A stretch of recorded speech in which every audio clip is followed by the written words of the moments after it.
for us to honor my parents, and what a testament to their time here. And to see all of you is just really a pleasure. My parents took a different route to a life of vocational ministry. My mom kind of had the most stereotypical path for an Oklahoma Southern Baptist. She was called to ministry at Falls Creek as a teenager at age 13. And she obviously has told me this story 500 to 1,000 times. She was a church music major at OBU, followed by a master's at Southwest Baptist Theological Seminary, where she met an older, handsome classmate named Philip.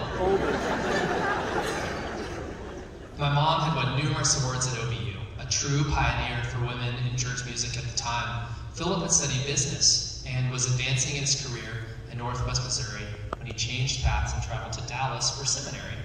He caught my mom's eye with his jet black hair and, quote, was the only one who could throw a football. The bar was very low for church music majors. My parents have really been the true example of a professional calling. This is really what they live for, glorifying God through music, leading others to participate in worship. To share the gospel with those who do not know Jesus, and to strengthen the faith of members of the church is their passion. Sarah and I had front row seats, watching my patient, consistent father and my enthusiastic, passionate mom work together as a team, complementing each other to involve so many people in the music of the church, which is really unique, inviting hundreds of people to participate in the music ministry. When we moved here from San Antonio, I had just turned 3, and Sarah was only 2 months old. As a father of boys the same age, I cannot imagine moving across the country at this stage of life. You all adopted Sarah and I as children of your own. You supported and loved us as we grew and encouraged us in our endeavors. Thank you for loving us from such an early age and welcoming us as family when we come home now. Many people have asked me, are your parents really like that? Yes, my dad wears a navy suit and a red tie every day at home. Many of my friends have asked if my dad ever wears other clothes than a suit because I've never seen him in casual clothes. But in reality, they are the most patient, consistent people I know. I'm not sure my dad has ever yelled at me.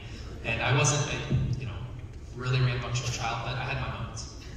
As kids, though, we really didn't recognize the profound examples that we were watching in our parents. We just wanted to go home after church, have a normal Sunday, and skip Wednesday night every once in a while.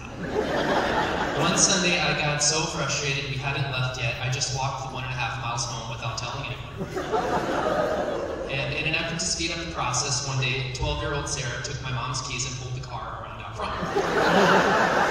With that in mind, Sarah and I composed a little number commemorating our childhood with Mary Ann. And many of you have grown up listening to Michael W. Smith. Most of you didn't grow up listening to Michael W. Smith in the car on the way to school as a child, but I did. And so, this is from him too.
I want to go home.